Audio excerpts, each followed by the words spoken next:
Salam, hörmətli dostlar. O cür ki, biz yaymışdıq.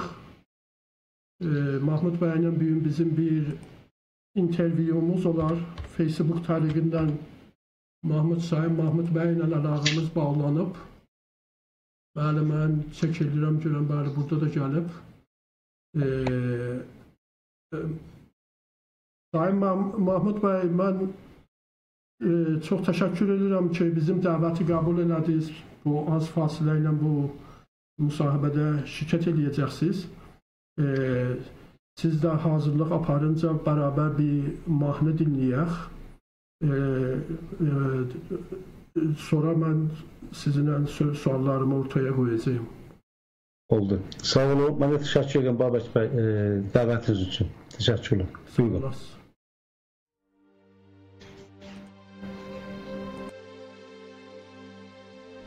Yolumu gözlədin hər səhər axşam. Salam, dar ağacı, əleyküm salam. Əcəllə ölməyə doğulmamışam. Salam, dar ağacı, əleyküm salam.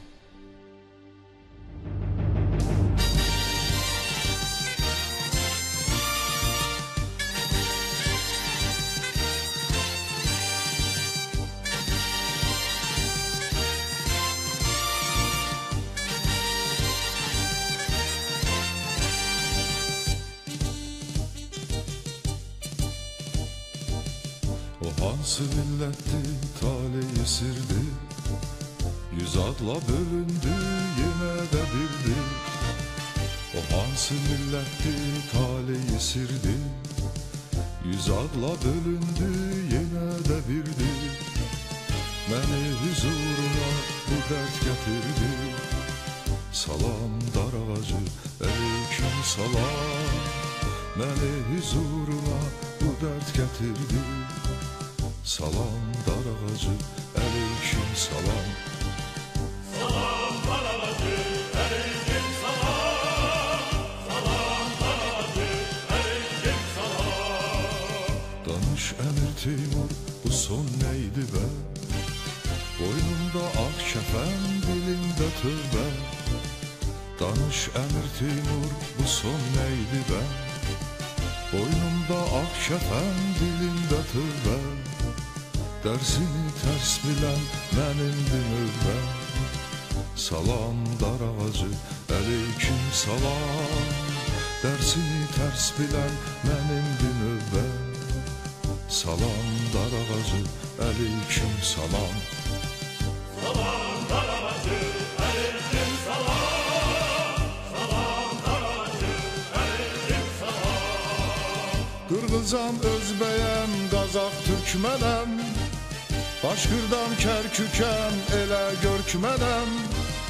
Sənin gözlədiyin qərib türkmənəm. Salam dar ağacı, əleyküm salam. Sənin gözlədiyin qərib türkmənəm. Salam dar ağacı, əleyküm salam. Salam dar ağacı, əleyküm salam. Salam dar ağacı, əleyküm salam. Salam dar ağacı, əleyküm salam. Salam dar ağacı, əleyküm salam.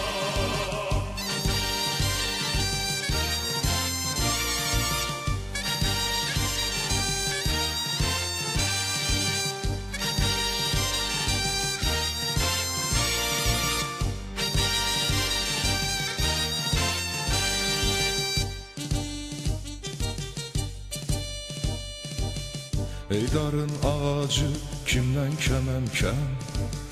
Ya səni yendirirəm, ya sana yenməm. Eydarın ağacı kimdən kəməm-kəm? Ya səni yendirirəm, ya sana yenməm. Ya da budağında yarpağa dönməm. Salam dar ağacı, əleyküm salam. Ya da budağında yarpağa dönməm. Salam dar ağacı, əleyküm salam. Salam dar ağacı, əleyküm salam. Salam dar ağacı, əleyküm salam. Qəbul et növbəti qurbanın mənəm. Mənim canım səndə, bir canım mənəm. Qəbul et növbəti qurbanım mənəm. Mənim canım səndə, bir canım mənəm. Elə qürrələnmə, hər yanım mənəm. Salam dar ağacı, əleyküm salam. Elə qürrələnmə, hər yanım mənəm.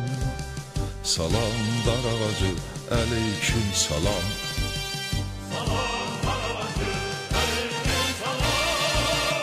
Salam dar ağacı, əleyküm salam. Qırğızan, Özbəyəm, Qazaq, Türkmənəm.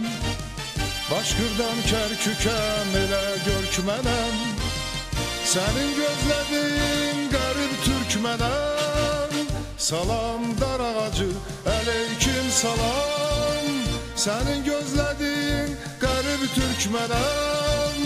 Salam dar ağacı, əleyküm salam. Salam dar ağacı, əleyküm salam.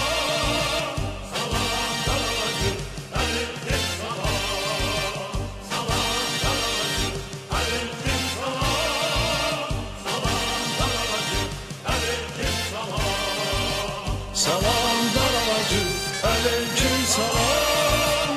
Salam dar ağacı, əleyküm salam. Salam dar ağacı, əleyküm salam. Salam dar ağacı, əleyküm salam. Salam dar ağacı, əleyküm salam. Yeniden salam arz edirəm Mahmud bəy. Sağ olasınız, var olasınız. Bizim dəvəti qəbul elədiniz, bu müsahibədə iştirak edirsiniz. Hər nədən öncə Mahmud bəy, mən istedim sizdən soruşam, bu xəbər olduğunuz kimi bu son zamanlar çox sayda milli fəallar tutulublar. Xüsusən o Babaç qalasında Babaç Xürrəmdinin doğum günü ilə əlaqədar və bu son zamanlarda Urmu gölünün quruması ilə əlaqədar bir etiraz aksiyası keçirildi. Çox sayda milli fəallar tutulublar.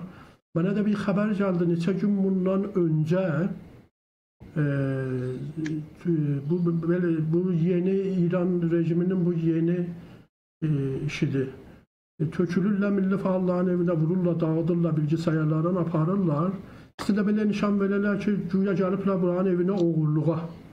O cümlədən mən aldığım məlumata görə Abbas Lisanının tökülüblər mağazasını dağıdıblar.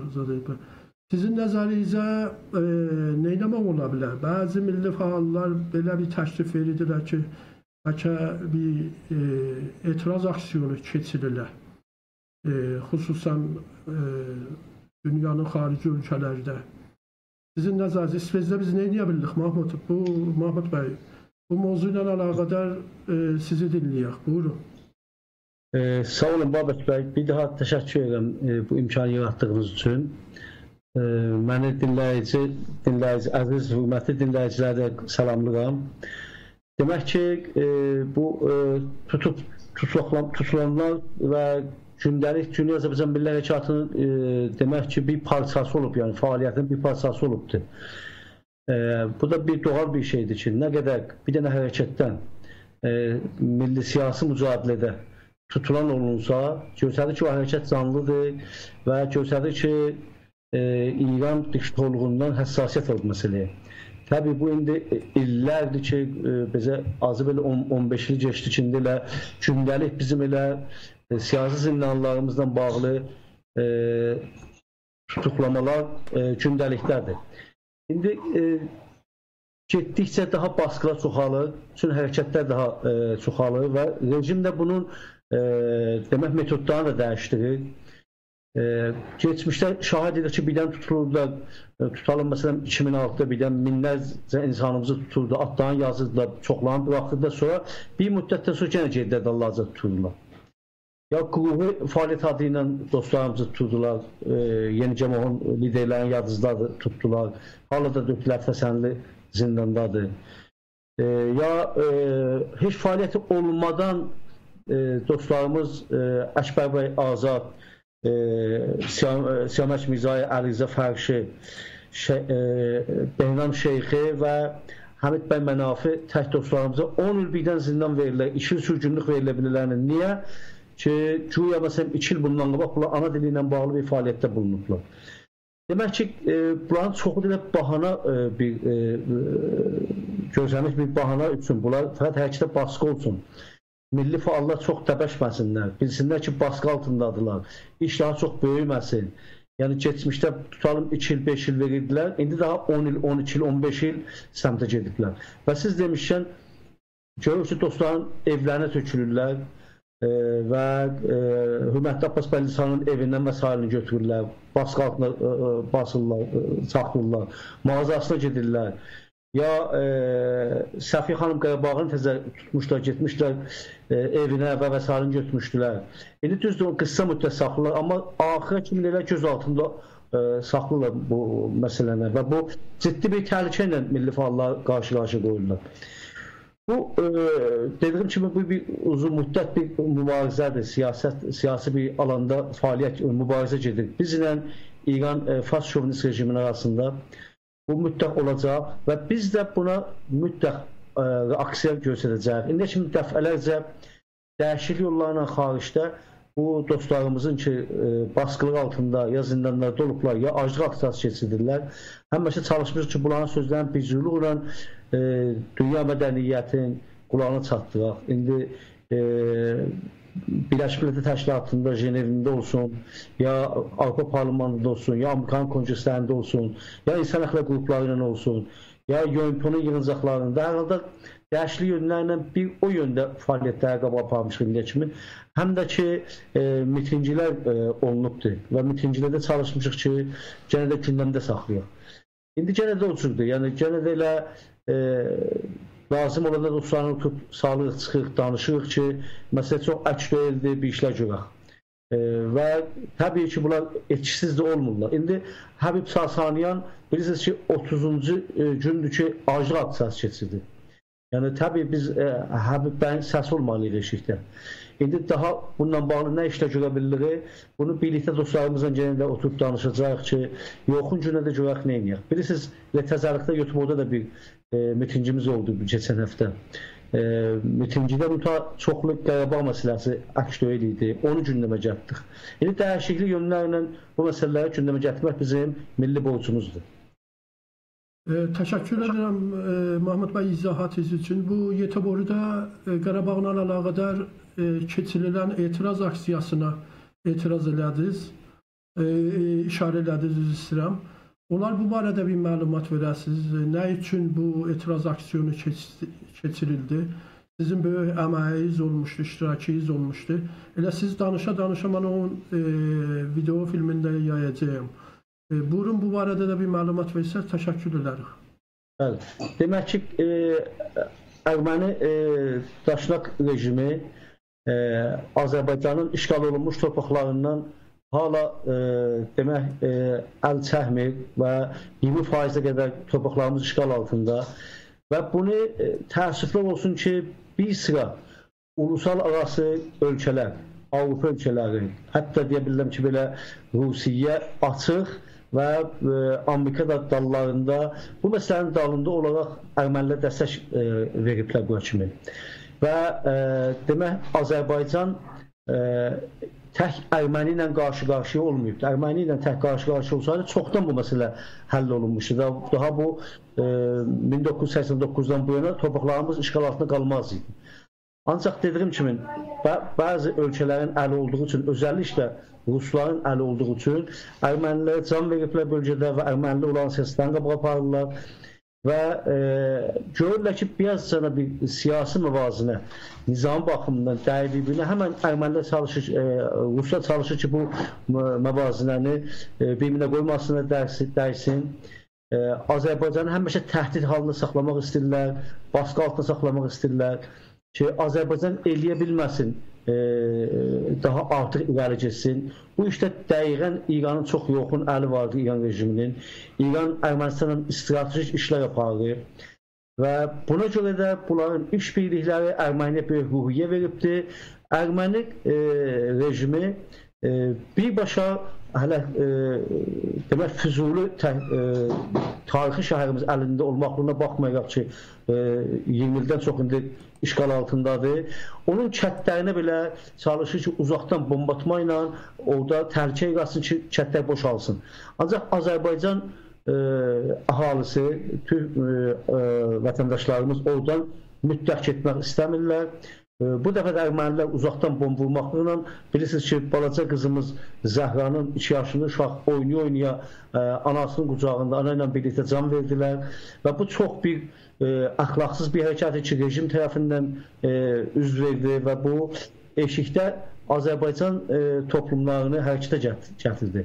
Çoxlu şəhərlərdə reaksiya keçirildi məsələyə, erməni cinayətlərinə və biz də təbii olaraq burada vətəndaşlarımızla bir araya gəldik və YouTube'da qol-qola verərək çalışdıq ki, ermənilərin bu çirkin hərəkətini pisləyək və açıq deyək ki, Azərbaycan oyaqdır, Qarabağın dalındadır, Azərbaycan varlığına dayaqdır, Zəhranın dalındadır. Biz hamımız bala Zəhrayıq, özümüz Zəhrayıq, yəni Zəhra kimin can verməklə də hazırıq, torpaqlarımızı işğal altından qurtulması üçün.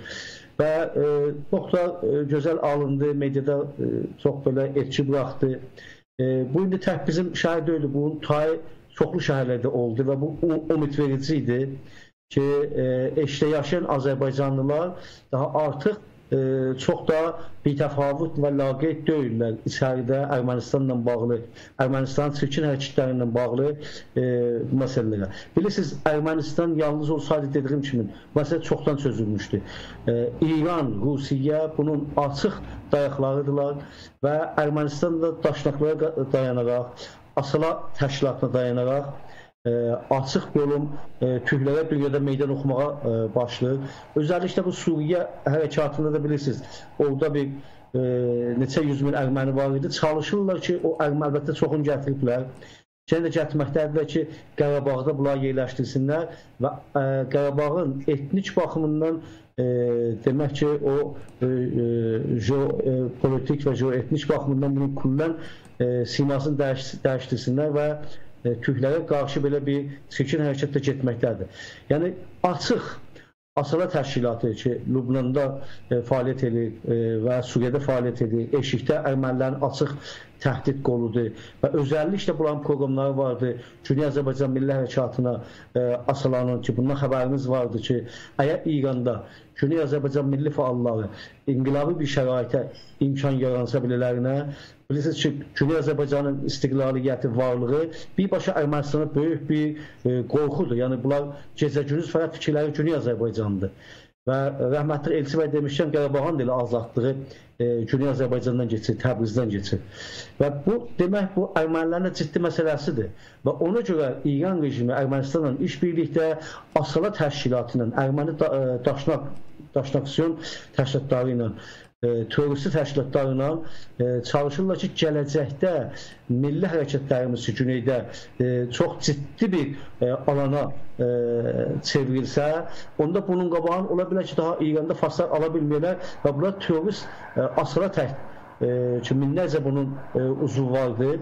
Bunların vasitəsilə bizim hərəkətin qabağında dursunlar. Bu əsasda Güney Azərbaycan məsələsi Quzey Azərbaycandan ayrı deyil. Yəni, Qarabağda olan məsələ bizim məsələmizdir. Güney Azərbaycanın küçələrində olan hərəkat bizim Urmu gölü məsələmizdən tutmuş, siyasi inanlarımızdan, kültür həqlərimiz, dil haqqımız və siyasi həqlərimiz, bunlar hamısı bütün Azərbaycanın məsələsidir. Bunlar bir-birinə kilitləniblər, bunlar kimsə bir-birindən ayıra bilməz. Və doğal olaraq biz də Azərbaycanın yəni bütöv düşünərək Azərbaycanımızın məsələlərini burada bu filmdə gördüyünüz filmdə çalışdıq ki, xaricdə vətəndaşlarımızla bir araya gələrək və Zəhra balamızın haqqında olan cinayəti çalışaq ki, gündəmə gətiririk. Mahmud bəy, siz bu Fars mediasını izləyirsiniz, həttəmən xəbəriniz var ki, İranın opozisyonu, yəni Fars opozisyonu bəzi hissələri, misal üçün şahçılar ya keçmiş şahın oğlu Rıza Pəhləvi belə iddia edirlər ki, rejimin ömrü başa çatıb İranda. İmkanı var bu tezlikdə İranda bir rejim dəyişikliyi ola. Əlbəttə təkid edirlər ki, bu dəyişiklik də sülh yolundan olacaq.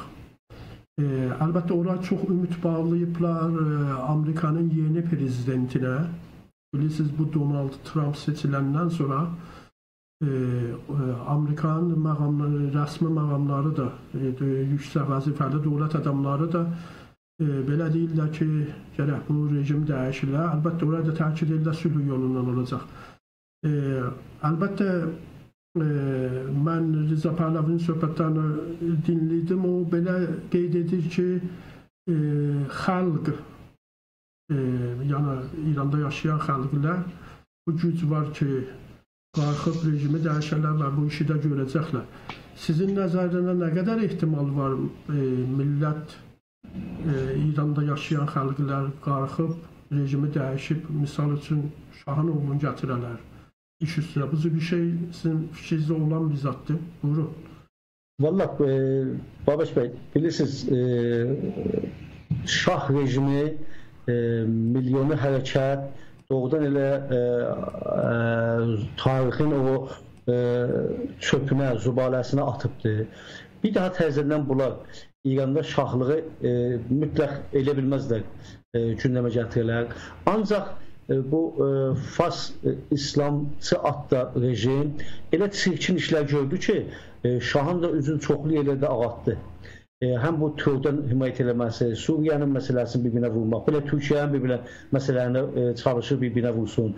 Əraqın bu məsələsində, Yəməndə, Bəhrində, Əfqanistanda, yəni Lübnanda görürsünüz ki, bölgəni bir-birinə qatmaqda və ha belə içəridə, İranın içində o atom məsələlərinə, muşəhlər məsələsi ilə, yəni bir güvənsizlik bir ortamı Orta Doğuda və dünyada yaratmaqlıqda özünə bir vəzifə bilibdir ki, nə üçün ki, şiəçi və farsçı hökumətini qorusun İranda. Və təbii belə bir şeylərdə geçmişdəki olan diktatorlar daha meydan tapırlar ki, özlərini göstərsinlər. İndi siz dediyiniz kimi bu Rıza Pəhləvi ya şahçılar ki, əlbəttə indi Rıza Pəhləvi də belə istir göstərsin ki, güya içində bir təhəvvülat olubdur və cəmaatın dediyindən yanadır və əgər cəmaat istəsə federalizmi də qəbul edir, nə bilim, insan hüquqlarını qəbul edir, demokratik bir ölkə istəyir. Təbii bu gündəlik məsələdən kullanmaq üçün bu oyunları da çalışır ki, oynasın. Biz də buna alışmışıq. Eyni İran rejimi kimi. Xomeyni İrana gələndə Parisin yolunda dedi ki, bizdə belə marksistlər də azaddır, qadınlar azaddır. Gəldi gördük ki, hamını vurdu bir-birinə, qadınları nə günə çaldı. Solçu təşkilatı dağıtdı və indi də milli hərəkatı dağıdı. Nə bilim, qeyri-fars hərəkatına qədər zərbələr vururlar. Əhvazda, Bəluçistanda, Azərbaycanda, Türkmənistanda və digər bölgələrdə. Demək ki, bunların bu dediklərinə biz güvənmirik. Bunlar tarixi baxımdan özlərin göstərdiklər kimdirlər. Rıza Pəhləvinin hərəkatı əgər düz deyir, gəlsin dədəsinin etdiyi cinayətlər, Güney Azərbaycan haqqında 1946-da 30 mindən çox insanımızı qətlə yetiribdir və soyqırımı yaşadıb millətimizə. Gəlsin, etiraf eləsin ki, soyqırım olub və üzr istəsin millətimizdən. Əgər düz deyir, əgər nəsə təhəvvül yaradıbdır. Əgər düz deyir, bizim haqlarımızdan, bu ki, türkçü dili rəsmi dil ola bilər, İranda 40% millətin danışdığı deyil və o türk olan millət İranda yaşır və bunlar haqları vardır ki, siyasət alanında, ekonomida, kültürdə, hər ictimai baxımdan, hər alanda bunların da haqları vardır ki, elə heç olmasa farslar qədərcə qüdrətləri olsun. Gəlsin, bunlar desin. Amma mütləq deməz. Yəni bu nə Urmu gölünün qurtuluşundan danışar, nə bizim haqlarımızdan danışar, nə siyasi baxımdan bizim haqlarımızdan danışar və nə bizim keçmişdə törətdikləri cinayətləri boyunlarına alırlar. Və beləliklə bunların ələ açılmışdır bizim millətimizin içində və mən düşünürəm ki, Güney Azərbaycanda bunların mütləq yeri yoxdur. İndiyə kimi də bir ciddi bir hərəkət biz bunlardan bu 38-9 ildə görməmişik. Yaxlaşıq az 40 il ola. Biz görməmişik ki, şahçılar o cür bir ciddi bir hərəkət içəridə görürlər. Amma bunların lobiçikləri güclüdür. Yəni bunların eşikdə Avropa ölkələrinin içində, UNP'də yox, BMT-də və ha belə Amerikanın özəlliklə Xarici İşlər Nazirliyində, Konqresində bunların lobiçilikləri güclüdür. Və bu, əlbəttə, lobiçiliklər də sərmayə ilə bağlı ki, milyardlar pul şah vaxtı çıxardıb bir şey, böyük sərmayələri vardır. Eləyə bilirlər ki, bu sərmayələr sayəsində demək ki, çoxlu imkanlar yaratsınlar. Heç olmasa ikinci nəsl şimdi dünyaya gəlibdir faslardan özəlliklə. Bunlar cavanlarını bu alanlarda kullanırlar. Demək, bu baxımdan bunlar eləyə bilirlər ki, nə bilim, lobiçilik sayəsində etki buraxsınlar və Amerika ya bəzi siyasi qüvvələri eşikdə anlatsınlar ki, güya içəridə biz siz deyən kimi bütün millətlərin istəklərini əlimizə alıb və birlik yaradıb və İran rejiminə qarşı bir opozisyon ola bilir. Bunu elə mücahidin xalq edə bu işi qabağa aparır. Mücahiddə də bu işi görürlər. Ola da aynı bu şahsi rejimi kimi. Ola bir sənə fərqli, çünki onların dalında Səudi Ərəbistan'da vardı. Ola bilər bəzi alanlarda məcbur olurlar ki, artıq milli həqiqətən danışsınlar ki, o da Əhvazla bağlı, Kürdistanla bağlı, Kürtlərlə bağlı, Türklərlə bağlı yox. Biz Azərbaycan Türklərin haqqı ilə bağlı mütləq bunlar danışmazdır. İndi bunların iş üstünə gəlmələri imkansızdır. Nə mücahidlər, nə Pəhləvi rejimi, nə eşikdə olan fas opozisiyonunun içəridə qüdrət siyasını əl almaları imkansızdır. Əgər içəri təhəvvülatı əsas olsa. Eşikdən, eyni Əfqanistan kimi, nə bilim, Kərzayı, məsələn, Parisdən götürürlər, burada qoyurlar Əfqanistanda prezident eləyirlər və dalında da NATO-la, dalında da böyük qüdrətli olar, böyük bir güclə gedə, siyasətdə heç satma hal deyil. Ola bilər. Mən düşünürəm ki, normal yollarla, yəni normal yollar üçün deyirlər sülhünə gedə və cəmaət deyən ola, millətə deyən ola İran içində bunların şansı yoxdur.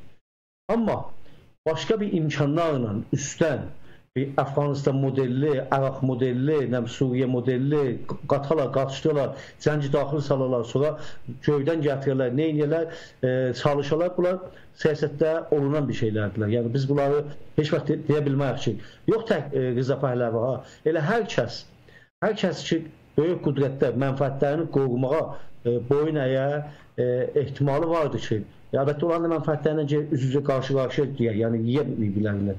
İndi böyük güclərin mənfəətində bu deyil ki, Cümhuriyyət Azərbaycan milli hərəkatını əksdöyə edirlər, böyüdələr. Çünki bizim məsələmizi birbaşa Türkiyə ilə bağlı görürlər. Bölgəyə baxırlar və bölgənin içində görürlər ki, bizlər güclənəndə Türkiyə və Türklər güclənir və Türklər güclənəndə Türkiyənin siyasi mövqeyyəti güclənir.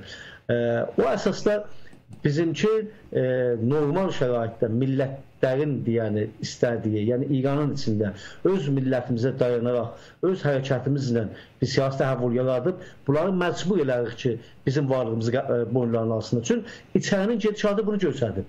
Ən güclü hərəkət içəridə Cümhuriyyət Azərbaycan milli hərəkatı olduğunu deyək kimi.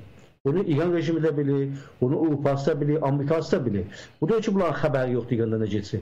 İndiyə kimi Babaş qələlərində olan milyona hərəkətdən, 2006-da olan 100 mindən hərəkətdən, nə bilim, Urmu gölündən bağlı hərəkətlərdən, millətçilik oyanışı ki, cəmaatın içində hızla çoxalır, bunlardan ola bilməz bunlar xəbərsiz olalım. Bizlər bunların görüşəndə bunlar müəyyən qədərcə bilgiləri vardır. Amma bunların öz mənfəətləri o bölgədə nədir? Öz maraqları ilə bağlı istəklərini təbii bunlar qabağa aparmaq istərlər. Və buna görədir ki, demək, bizim məsələ biraz irəli getməsi modeli bu Rıza Pəhləvi ilə başqadır. Ancaq mən düşünürəm ki, normal şəraitlərdə dediyim kimi Rıza Pəhləvi tək güclərin heç şansı yoxdur. Amma bizə başqa bir paralel bir qüvvələr bizi bölmək üçün ki, İran rejimi çalışı yaratsın, nə bilim, Cümhuriyyət Azərbaycan milli hərəkatına paralel bir dənə öz içindən, rejimin içindən bir cərəyan yaratsın ki, milli hərəkətin, rəhbəriyyətin alsın əlinə və yenidən İrançılığa və yenidən demək ki, Fars hakimiyyətinin əli altında olmaqla çevrilsin. Hə, bu hərəkət də var, ciddidir, amma o da başqa bir konudur. Mahmud bəy işarə elədiniz ki, bu Farsların diaspora təşkilatı, lobçuluq fəaliyyəti güclüdür. Elə buna görə mən istəyirəm sizdən soruşam ki, Azərbaycana aid diaspora təşkilatlarının fəaliyyətinə necə baxırsınız? İstər quzey ola, istər güney ola. Əgər imkanı olsa bu barədə fikrinizi biləndirin. Öz diaspora fəaliyyətinizdən də məlumat versəz, mən təşəkkür edirəm. Buyurun. Bilirsiniz, demək ki, təəssüf olsun ki, Quzey Azərbaycanla lobiçilik fəaliyyətlərində aynı bir şəraitdə deyilik. Yəni, ortaq işlərimiz getmir. Ortaq işlərimiz getmədiyi üçün elə bilmirik ki, işlərimizi bir-birimizdən koordinasiya edəyək. 2 dəfə mən Amerikada kongrədə olmuşam. Azı belə 20-25 nəfər kongresmenin özləri və nümayəndələrindən görüşmüşəm. Hər dəfə görüşlərdə, heç olmasa 2 gün, 3 gündə bir görmüşəm ki, Quzey Azərbaycanın da bir dənə heyət, yəni Quzey Azərbaycan səfirliyi tərəfindən bizdən paralel başqa bir otaqlara gedir. Yəni biz bunu dəfələrcə görmüşük. Onlar salamlaşmışıq, görüşmüşük. Onlar öz maraqları yolunda, öz fəaliyyətlərini qabağa aparırlar. Biz də öz maraqlarımız yolunda öz fəaliyyətlərimizi aparırıq. İkimiz də Azərbaycanlıyıq. İki hərəkətdə Azərbaycanın bütünlüyü üçün mənfəətlərini qoruması, amma Quzey Azərbaycan təbii öz maraqları ilə bağlı indi hakim dairəsində ya nəft məsələsidir, ya indi lobiçilikdir, ya indi ictimai kültür, bilmirik ki, nələr geçir. Onların məsələləri özlərinki başqadır. Amma bizim məsələlərimiz bilirsiniz, hər fəaliyyətdə, hər görüşümüzdə azı 4 ildən çoxdur indi bu görüşlər gedir. Çalışmışıq ki, elə başlayaq əvvəldən deyək ki, bax, biz İranda 40%-ıq. İranın toplumunun 40%-i türkdür. Və bu Obayının verdiyi faktdır ki, 70% qeyri-farsdır. Və Əhmədcanın vaxtı olan Xarici İşlər Naziri ki, demişdi, açıq İranda 40% türk var. Yəni bunlara dayanaraq, faktları qoyub qabaqlarına ki, siz eşitə opozisyon axtarmayın. Əgər İranın demokrasiya yönətmək üçün çaba ürəkdən göstərmək istəyirsiniz və doğrudan demokrasiya inanırsınız və güvənirsiniz və demokrasi üçün, insan haqqı üçün, nə bilim, insanlar üçün çaba xərclisiz, onda doğrudan İranda terroristi bir hakimiyyət var ki, terrorizmdən himayət edir. Çox təhlükəli bir hakimiyyət vardır ki, muşəhləri ilə, atomu ilə dünyanın əmniyyətini bir-birinə vurmaq istəyir və çox demək ki, qəddar bir rejim vardır ki, bizim insan haqlarımızı, milli haqlarımızı, varlığımızı tapdadır və siyasi zindanlarımız, şəhidlərimiz, faşlarımız hamısı qoyur qabaqlarına. Çoxlu görüşlərdə demək ki, bizə doğrudan müsbət yanaşırlar.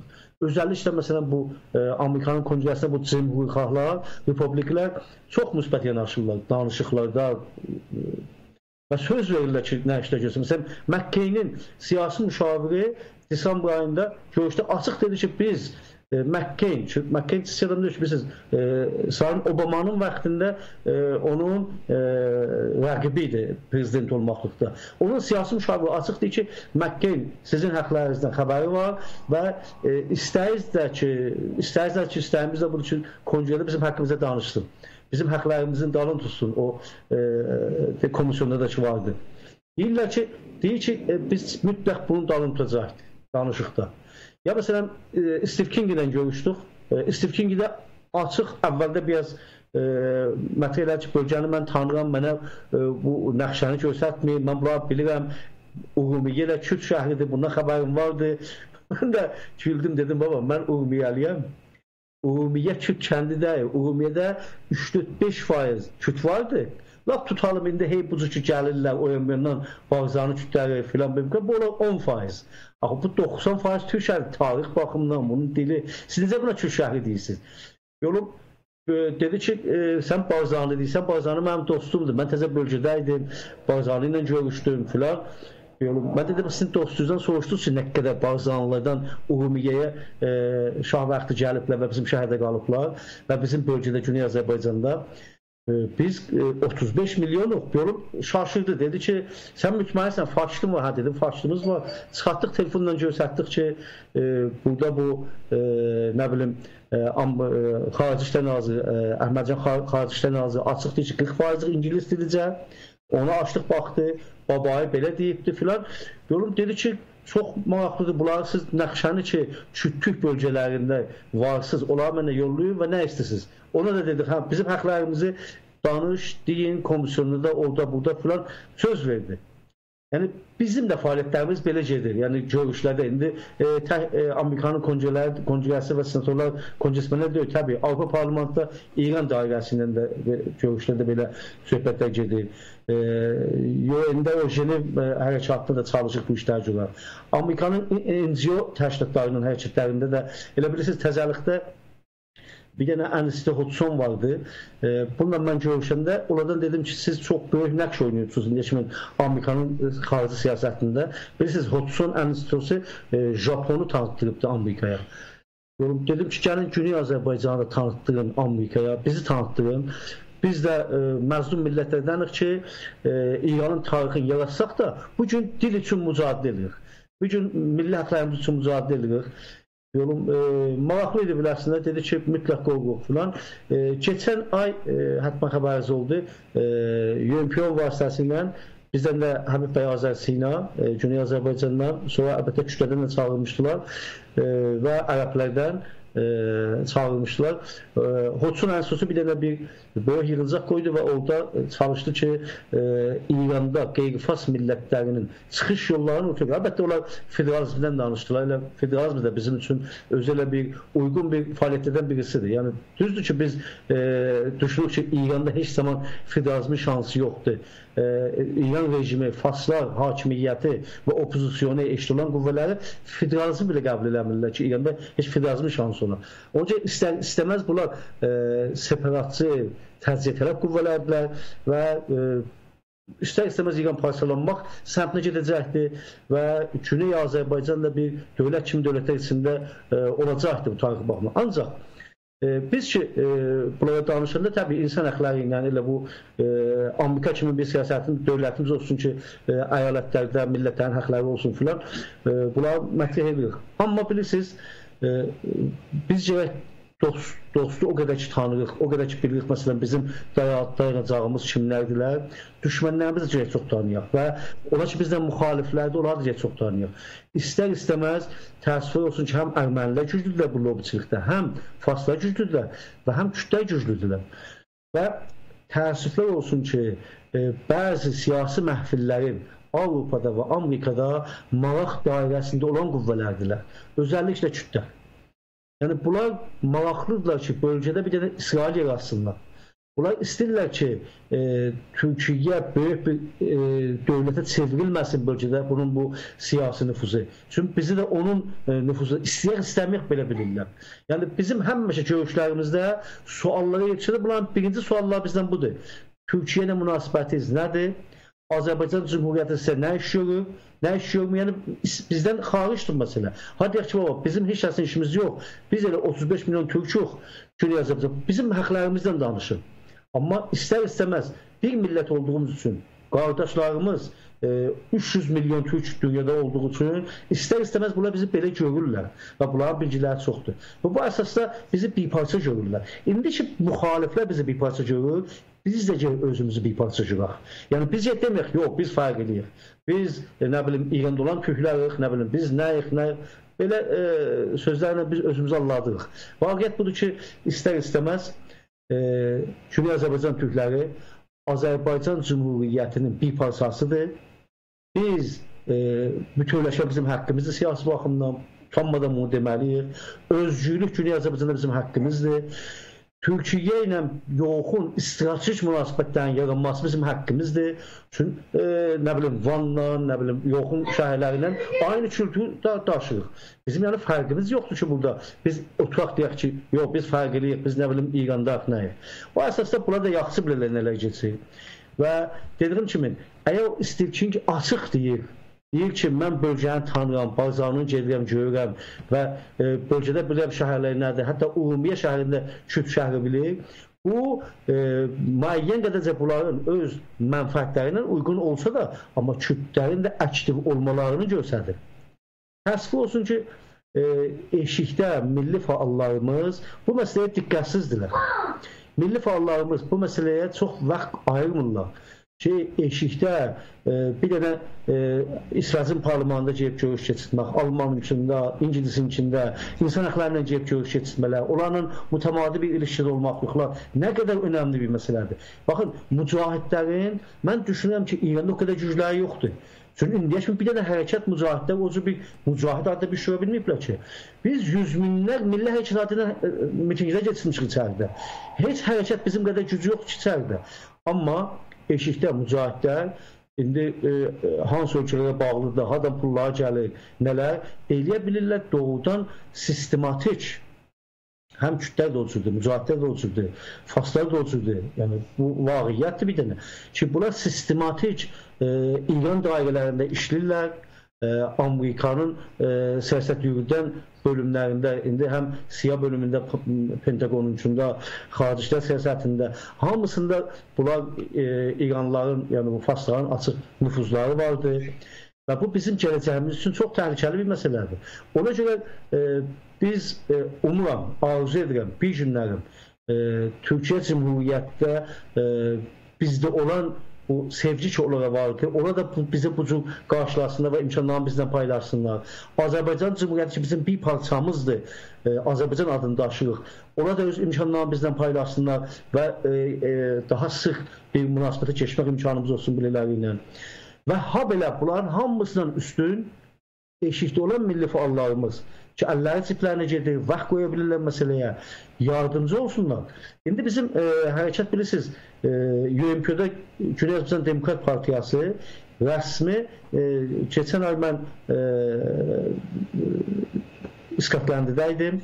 İskotlandın parlamentində UNPO-nun qurultayı keçirildi, 8-ci qurultayı keçirildi və biz UNPO-nun qurultayında qəbul olunduq. Yəni, UNPO-nun indi 41 dənə ya 40 dənə məmləkət oldu ki, millət oldu ki, dövlətləri yoxdur və dövlətləri olmaq üçün əsas UNPO-nun istəyi ki, millətlər özləri öz qədərlərini təyin etsinlər. Bu yöndə biz də o millətlərin birisinin statusunu qazandıq. Əlbəttə, bunu 2004-də başlamışdıq. Təəssüf olsun, bəzi məsələlərdən dolayı elə aktiv olunmamışdır məsələ. İndi isə CDP adı ilə, Güney Azərbaycan Demokrat Partiyası adı ilə qəbul olunduq yenidən və düşünürəm ki, bu dəfə daha artıq çaba göstərmə imkanımız olacaqdır. Mən buradan bu imkandan faydalanaraq, dostlar ki, mənim səsimi eşidirlər. Baxın, mənim özümə, indi mən Babək bəy məni yoxundan tanır, mənim özümə doğrudan məqam, nə bilim, pul, bula heç bir əhəmiyyəti yoxdur. Ürəyimdə bir dünya var, özümə bir dünya yaratmışam. O dünyam da Güney Azərbaycan dövlətçiliyidir. Və buna görə qaçırmayım ben. Yəni, şəxs özüm öndə olun məsələm deyil. Doğrudan, dostlar ki, məni eşidirlər. Yardımcı olsunlar məmləkətlərdə, qruplar yaradaq, alsınlar əllərinə, mən də dalda nə istəsələr edeyim. Yəni, qruplar yaradaq. UNPO böyük imkandır. UNPO-nun vasitəsilə. Baxın, Amerikada yığıncaq keçidə bilirik. Jenevdə keçidə bilirik. Parlament Avropada keçidə bilirik. Hər yerdə istədiyimiz zaman deyirik, amma xərci olur da. Deyir ki, məsələn, keçən 2 il bundan qabaq Güney Azərbaycanla bağlı Jenevdə bəyannamə səhvdə dedilər ki, 5000 evro verin. Çünki nə səviyyədə istəyirik ki, yüksək səviyyədə Human Rights-dan bir nəfər adam gəlsin toplantımıza, danışsın və bizim dərdlərimizi eşitsin. Yəni, sözcü kimi danışsın. UN-in insan haqları qrupundan gəlsin danışsın. Nə bilim, başqa qüvvələr dəvət olsun. Dedi, bunların xəşləri var da, bunları bir çağıraq. Çünki NGO-dur da, o da özü bir dövlətdən o cür pul gəlmir biləsinə ki. Biz bunları da, yəni, əgər bu cür işimiz əl-ələ versək, qol-qola versək, mütləq eləyə biləcək ki, bu imkanlar daha yüksək səviyyədə geçirlər. Bizim heç zadımız nə kütlə nəfsikdir, nə Ermənidən, nə Fasdan. Biz minillik Türk dövlətin balalarıyıq. Biz çox böyük bir tariximiz vardır. Necə ola bilər ki, biz indi bu cür paramparça hər kəs bir şəhərdə, bir bölgədə öz şəxsi məsələləri üçün, öz müşkilləri ilə bağlı elə məsələləri həll etməyə çalışaq. Bir-birimizlə demək ki, çiyin-çiyinə versək, çox işləri başara biləcək. Umuram ki, mən eşidənlər çox səmimi mənim sözlərimi alsınlar. Əgər Babır eləyir, 50 nəfər eşikdə milli faal yoxundan bir dənə bir hərəkət irədə bilsək bu lobiçiliklə bağlı, bu diaspora ilə bağlı, bu lobiçiliklə bağlı, açıqla deyim lobiçiliklə ki, gedək qruplarımız olsun Ləndəndə, qruplarımız olsun Amsterdamda, Brükseldə, qruplarımız olsun, nə bilim, Avropa Parlamentinin dəyişikli yönlərində, özellikle İran dairəsində ki, 30-cu nəfər İran dairəsində parlament nümayəndəsi var ki, İranla bağlı Avropanın səslərini tənzim edirlər. Biz bu qrupları yerdə, biz səfər, bu qruplar özcül, özlərin səslərini tökələr və birbaşa deyirlər ki, yox, biz bu qədər veririk, biləyək, bizə bu hərəkət yaratçı. Həmən elirlər. Fəqət deyirlər, o pulu imkanı verin bizə, həmən dəqiq elirlər. Biz işimizi çox yüksəcə daşıya bildik. Çünki ilişkilər görülür də. Məsələn, mən indi azı belə 200-300 nəfər ilə görüşmüşəm. 200-300 dənə məndə kat vardı. Cürbəcür senatorundan tutub, insan haqqından tutub, parlament nümayəndələrini, hayda görürsən, kart versən, kart alırsan. Kartı aldıq, neyiniyək? Kartı alırıq ki, onunla tərəflə təmasda keçə bilər, onun doğum günü təbrikləyək, onun siyasətlərində olaq, onun seçkilərində olaq, şəhərdə ondan olaq. O, çətin gündə bizi yanında görə və onda çıxanda, parlimana gedəndə, bir yer olanda, onda bizim dərdlərimizdən danışaq. Amma biz sirfən istirik gedək elə həmin bir saat onunla görüşməkdə, ona deyək, tu bizdən danış. Təbii danışmazdı. Hə, zehnində olar ki, belə bir şey var. Bəlkə bir yerdə bir söhbət olanda bizdən də bir kələmə qullandı. Amma bizim hərəkətimiz dərinliği bu qədərdir. Yəni, öz başımıza anlatmayaq ki. Amma bu birisi millətlərin, yəni ermənilərin, kürdlərin, farsların məsələsi bizdən dərindədir. Yəni, ya mücahidlərin ki, bizdən çox dərindədir. Bunlar sistematik ilişkiyə geçirlər. Gücləri vardı, pulları vardı. Yəni bir dənə parlament nümayəndəsini görüşəndə onu buraxmırlar ki, onun müşavirləri ilə illik ilişkili olurlar. Onun seçkilərindən dedim təmasda olur və beləliklə güclü bir lobiçilikləri olur. Ki, istədikləri vaxt özürsə, indi mücahiddə yığıncaq qoymuşdular. Yüzlərcə parlament nümayəndəsi, keçmiş xarici işlər naziri, hamısını çağırılır gəlir. Hər şey də pul deyil ki. Pul imkan yaradır. Amma dalında da bir dənə vaqiyyət vardı ki, dalında da bir, heç olmasa bir 100 nəfər adam vardı ki, bu 100 nəfər gündə sistematik bunların ilişkilər işləyib. Bizdə bu yoxdur. Biz bunu yaratmalıyıq. İndi bunu arzu edirəm ki, mənim də əməyim olsun bu işin içində. Dostlarla çin-çinə və bunda belə bir işlər, başarılı bir işlər görə bilir. Təşəkkür edirəm. Tozuhatınızda mən xatırlatmalıyam ki, neçə ildir mən sizi tanıram, fəqət bir xatirə tərəfliyim. Siz çox əqidə adamsınız, fərdi mənfəətə, izahatı yox. Həmişə o millətin yolunda çox fədakar bir insansınız. Əziz, hürmətli tamaşaçılar, mən neçə il bundan öncə Mahmud bəy mənə əlaqə saxladı. Mən istədim tekniki baxımdan yardım eləyəm. Mahmud bəy istəyirdi bir qısa dalğada radio vasitəsilə radyo proqramı apara. Bir firma ilə əlaqəyə gəlmişdi Mahmud bəy. Elə müqavilə yazılanda 20.000 pound hələ bir dəfə sonra verəcəkdir. Hələ sonrasını mən bilmirəm neçə verib. Vəli mən öz bildiyimi, gördüyümü deyirəm. Yəni siz təsəvvür edin, əlbəttə bu xəbər heç şeydə deyilməyib, şayət çox adam bilməyə.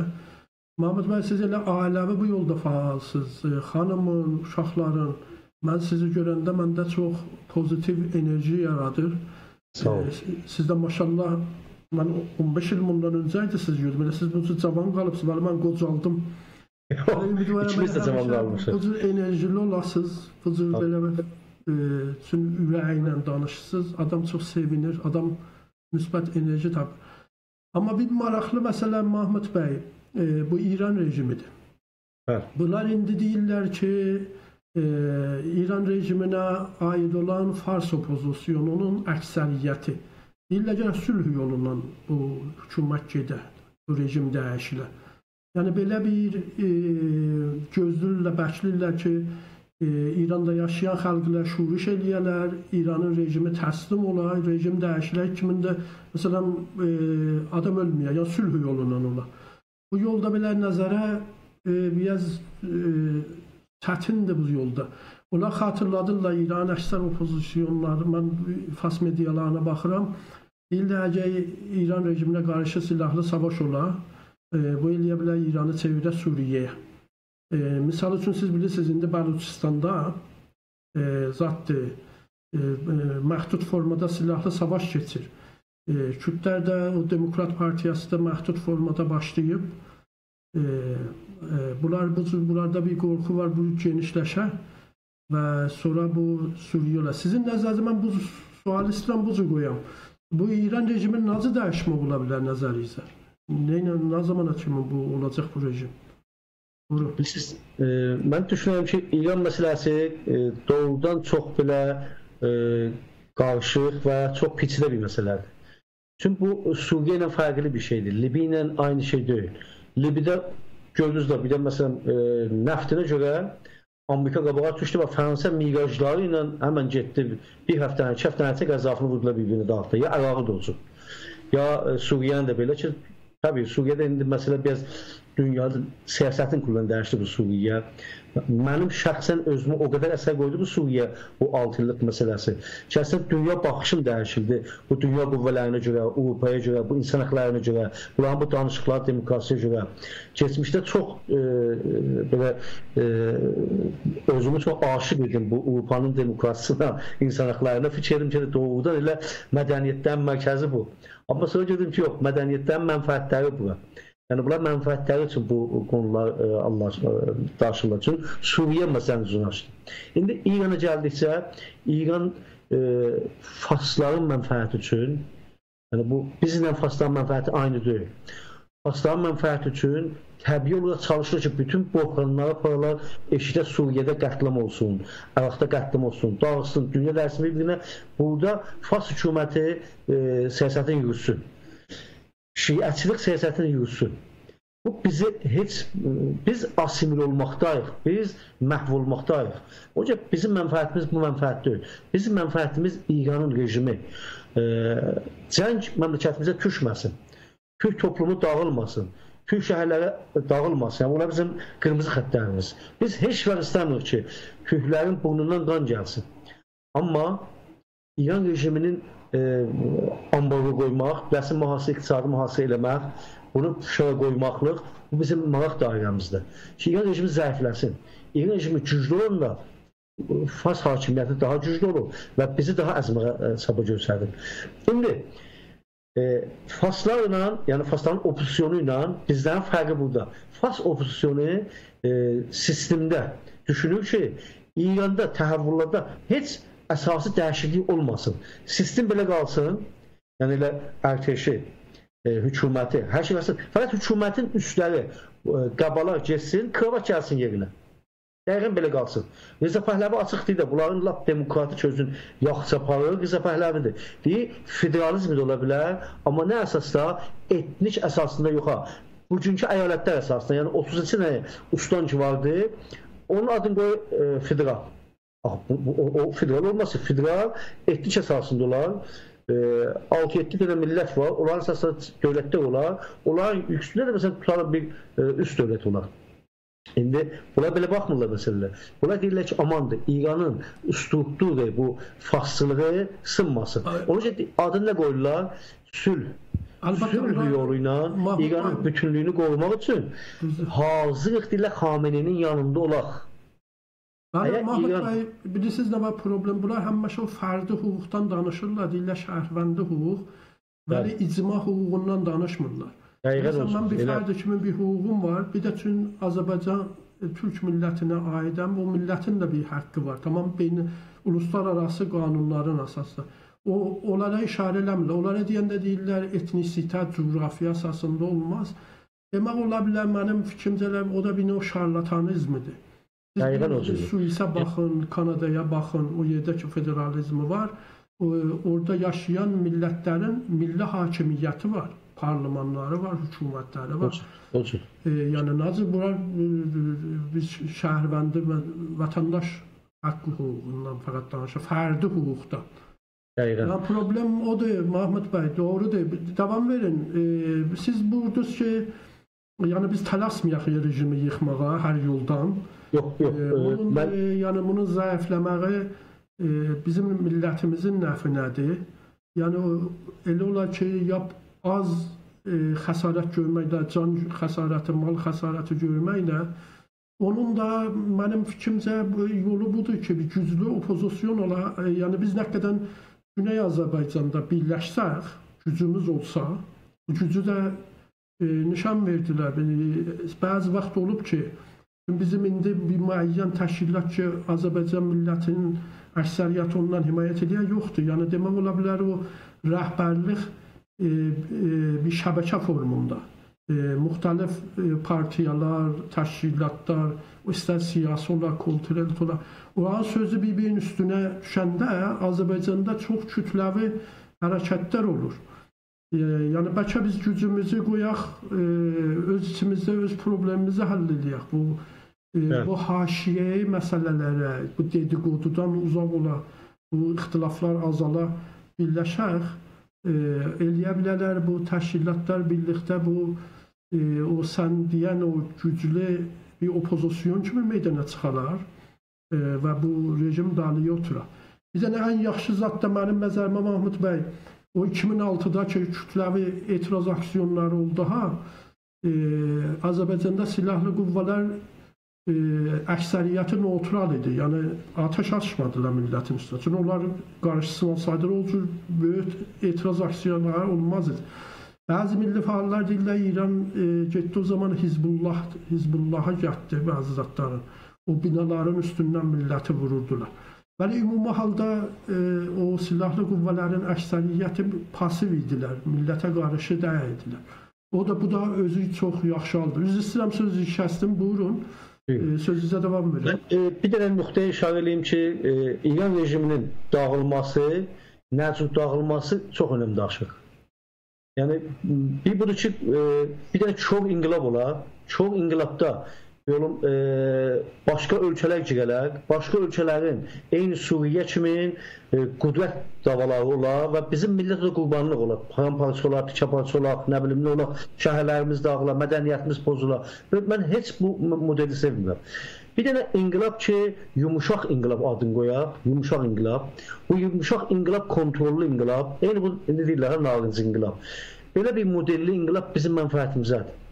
Ki, struktur rejimi vursun bir-birinə, yəni ərteşin vursun bir-birinə, dövlət strukturun, parlamanın, hər şeyin vursun bir-birinə, qanunvericidən tutubdur, bu məhkəmələrin vursun bir-birinə, yəni sistem dəyişsin bir-birinə, amma kontrol edə bilsin, qoymasın o bu tərəmdə geçsin. İndi, buna bizim gücümüz var, çünki biz bunu 1945-də göstərmişik. 1945-də biz çox qısa zaman içində silahı ələ aldıq, milli ərteşimizi yaratdıq, İran ərteşini eşiyə ötürdük və öz dövlətimiz, bir necə dövlətimizi qurduq. Yəni bu, məncə, çox müsbət bir şeydir. Bir də onun ki, millətimizdən şəhərlərimiz dağılar. Onun iki şəraitini elətdir 1945-i. Bir, İran mərkəziyyəti çox zəif bir duruma düşdü, difa eləyə bilmədi. İkinci, dünya şəraiti imkan yaratdı biləmizə. Yəni, o ikinci müharibə ki, dünya müharibəsi idi. Şərait yaratdı ki, bizim orada rəhmətli Pişəvərinin rəhbərliyi ilə, Firqə Demokratların çox güclü, çox tezlik ilə, özünü toparlaması ilə, millətlə ilişə geçməklik ilə dövlətimizi qurduq. Aynı modeli yenə də eləyə bilirik. Dünya dəyişib, bir yaxçana ona yenilik yaratmaq lazım, təbii. Düşüncəm mənim bu. İndi, faşların düşüncəsi budur ki, yox, üsluqludur bir-birə dəyməsin. Fəqət elə Xumeyni, Xamenei getsin, yerlərinə Rıza Pəhləvi gəlsin, ya məsələn, hətta Mücahid gəlsin, ya hətta solçu gəlsin. O da bilənə mühümdür. Deyirlər, fəqət İransı sistem dəyməsin bir-birlə. O sistem məsələ. Bir bu. İkinci məsələ, siz gözəl nöqtə işarə elədiniz də ki, insan haqları biz deyirik ki, haqqı millətimiz öz qədərini təyin etsin. Millətimiz öz qədərini təyin etmə haqqı nə deməkdir? Milli haqqını təyin etsin. Faşlar isə deyirlər ki, şəxslər öz qədərlərini təyin etsin. Yəni, haqqı təyin sənmişdir, fərqli deyirlər. Biz haqqı təyin sənmişdir, milli deyirik. Bu təfavütü bizim buradan ayrılır bunlardan. Biz eyni halda ki, şəxsi haqlarımızdan təbii şəxscə yaşayışına özəl olsun, öz varlığını qoruya bilsin, iş yerini, nə bilim uşağının haqqını, nə bilim məktəbə getmək haqqını, nə bilim trafiklə, ictimai filan, eyni halda bir də bir millət haqqı vardır. Millət haqqı dövlət haqqıdır. Millət haqqı bunun vətən haqqıdır, coğrafiya haqqıdır ki, bunlar bu qonuya qarşımaq istəmirlər. İndi ikinci məsələ ki, mətrəh elədiniz, o birləşmə məsələsi, Babək bəy. Bilirsiniz, İran rejimi görür ki, bizim hərəkət, Güney Milli Hərəkatı bu azı 20 ilin içində belə azalmır, zəifləşmir günü-gündən. Ki, məsələn, buna mən baskı tapıram, basıram, adamlarını tuturam, bu zəifləşsin, axırda çisik bir şey olsun. Bu əksinə, ildən evlərin içində, cavanlarımızın içində milli hərəkət daha yeni bir etaplara gəlib, çevrilir. Və rejim bunu görür ki, doğrudan daha məntəqə əlindən çıxır. Ona görə məcburən neyini? Prezident seçkilərində Ruhani gəlib bizim məsələlərimizi qaldırır. Niyə qaldırır? Niyə geçmiş tərəfdən canı qaldırmırdı? Niyə bə Ruhani qaldırır? Zaman içində görsənir ki, bizim milli haqlar o qədər geniş yayılıb ailələr içində. Ruhaninin ki, cümhuriyyət məsələsini böyüdür, İslamçılıq məsələsinin qabağında ki, onda Xameneyi böyüdür. Təbii bu cümhur məsələsində bunların səsə ehtiyacları vardır. Və bu səs kimin əlindədir? Səs türklərin əlindədir. Gəlir, Urumiyaya gedir, Ərdəbilə gedir, Türk şəhərlərinə gedir ki, bəlkə eləyə bilsin, səs qazansın. Bəs ona görə rejim fikir otağı oturub düşünür ki, mən bu hərəkətin qabağını almaqdan ötürü bir də paralel bundan hərəkət yaratmalıyam. Bir gecənin içində 100-dən çox millət vəkili İran parlamentində 380 nəfər millət vəkili vardı. Bunun 3-dən biri açıq deyir ki, biz Türk'ük. Bir gecənin içində Türk fraksiyonu yaradırlar. Birdən gör ki, ay Pezeshkian oldu, Həməkara, özü də böyük adamdır da, İran parlamentinin mavinidir. Başkanın mavinidir. Birdən gör ki, bu oldu Türk fraksiyonları, oyundan ağay Qazipur. Yəni, elə bir iş gedilər ki, həm mühafizəkarlardan, həm də bu liberal bölümündən, yəni bu islahatçılardan, əlbəttə deyilmə, liberal islahatçı, bunlar fas islahatçılardır. Bunlar doğrudan islahat o məfhumdan ki, bizim haqlarımız için o deyirlər. İndi bu bölümdə bunlar çalışan neynəsinlər? Birlikdə bizim hərəkətimizin qabağında dursunlar. Çünki İranın bütünlüyü bilənəməsələrdir. Çünki faslılığın sistemi bilənəməsələrdir. Və buna görədir ki, bizim qarşımızda belə bir güclə üzbəyiz olanda bizim millət istər-istəməz birləşir. Birləşmə səmtinə gedir. İndi baxın, bir birləşmə vardır ki, alışmışıq ki, cibhə kimin içəridə bir cibhə olsun, partiyalı olsun, girsinlər içinə, bir nəfər də bunun sözcüsü olsun. Axı rejim bunu bir gecədə vurub dağıdır da. Qoymazlar ki, İranda partiya olsun, nə bilim, rəhbərlik eləsin. Həmən bunu dağıdır. Rejimin o qədər güclü imkanatı vardır. Həmən bir-birinə vurur. Bizim millət çox güclüdür. Tarixi baxımdan çox təcrübəlidir. Buna da yollarını bilirlər. Qəşəng yollarla millətin dərdlərini dəyişikli yönlərlə milli hərəkəti irəli aparırlar. Baxın, zilzili oldu. Depremdə İran rejimi istədi gizli bastı eləsin ki, belə bir hərəkət olmayıbdır Vərzıqanda. Həmən milli hərəkət gücünü göstərdi. Gördük ki, minlərcə insanlar yola düşdü, maaşına yola düşdü. Müşəxəs bir ekiplər yarandı. Həmən gedirik ki, şəhərimizi bu fəlakətdən qurtaraq. Rejim gördü ki, utuzub, təzədən gəldi, aldı əlinə və olar ki, önə düşmüş olaraq başladı tutmağa. Yəni, demək, bizdə belə bir güc var. Həm siyasi baxımdan, həm ictimai baxımdan, kültürel baxımdan. Hər sahədə bizdə güc var. Ona görə siz darıxmayın ki, içəridə birləşməyə qoymazlar içəridə olsun. Hə, eşikdə ola bilər. Mahmud bəy, başda bu unutmayaq, bir nəfər bizim yurttaşlardan burada komenti yazıb, sizdən bir sual edeyim. Bəli. Yazıb ki, Mahmud bəy, xaricdə birləşmənin formulu nədir? Milli hərəkəti kim və hansı qüvvə milli hərəkət daxilində qoymur birləşə? Yəni, mənzur hansı qüvvələr mane olurlar birləşməyə? Niyə bu qədər milli fəallarımız təxribata məruz qalırlar? Bu, nazıdır, bizim içimizdə təşkilatlarımızın içində parçalanma, ixtilaf, təxribat, bu cür məsələlər. Əlbəttə, mən fikirəm, müqayisə, hürmətli Savalan Təbrizli bəyə mən xatırlatmıram. Əgər biz öz özümüzü müqayisə eləyək kürdlərlə. Bizim içimizdə şayət bu birinə bəzi vaxt acı söz deyək, incidək, hələ bir-birini öldürməmişik. Kürdlər hələ feylən bir-birinə silah çəkib bir-birini öldürüblər. Çoxdan dəyədir, bir müddət bundan öncə idi, Pejakinlə Demokrat Partiyası silahlı toqquşdular. Güya bir nəfər ya 2 nəfər öldü və neçə nəfər də yaralandı. Əlbəttə bizim içimizdə biz onları özümüzə olğu götürmürük, özümüzü müqayisə edək onlarla. Təbiidir ki, bu olmamalıdır. Yəni dostlar, burada mənim məzəmim Mahmud bəy milli mənfəətlərimizə əsas qoymalıyıq. Biz görürük da bizim qəddar düşmənimiz var hər tərəfdən. Əslən bizim kimliyimizi, millət kimi bizim hər nəmləmizi aparırlar sual altına. Ancaq bizim gücümüz birliyimizdə. Əlbəttə bunu oturub da hissiyyatla olmaz. Məntiqi zatların tapar. Mən fikir edirəm bu zat hiss olur bu zərurət. Bala. Ne zamana kimi? Yəni gücümüzü qoymalıyıq, bir yollar tapmalıyıq, bəlkə birləşək. Buyurun Mahmud bəy. Bu eşik məsələsində indi siz bilirsiniz, bizim əsas məsələmiz eşikdə deməklə bu təşkilatlarla bağlı və özümüzün təşkilatımızla bağlı. Yəni bir təşkilatın fəaliyyəti özün diasporada və təzahüratda, nə bilim, seminarlarda, nələrdə görsədək ki, bu təşkilat var. Bir təşkilat ki, yoxdur, kağız üstədir, yəni yoxdur da, yəni çünki heç də fəaliyyətini göstərə bilmir. Yəni kağız üstədir. Amma vaqiət budur ki, bizim təşkilatlarımız hamısı eşikdə zəifdir. Təşkilatlar zəif olanda, yəni onlarca heç təşkilatın uzvu yoxdur eşikdə. İndi illəti yoxdur, çox biraz da rahat keçmək olar, yəni niyə yoxdur? Bir dənə dikşit olub, işdən gəlmişik. Hər vaxt istəyib bir dənə təşkilatlanma bir şey yarana, o dövlət vurub, əzib, dağıdıb, qət edib ki, sən uzvu firqəsən, sən uzvu xalqı müsəlmansan, sən uzvu yeni cəmoqsan, sən uzvu nəmdəmdəsən. Yəni, təşkilatlanma həmişə bizim ölkədə cüzüm olubdur. Və insanlar gəlirlər xaricə, bu psikolojinin, mənfi psikolojinin altındadır ki, aman daha təşkilatdan uzaq durun, onun aqibəti yoxdur. Yəni, belə bir məmləkətdən gəlirik.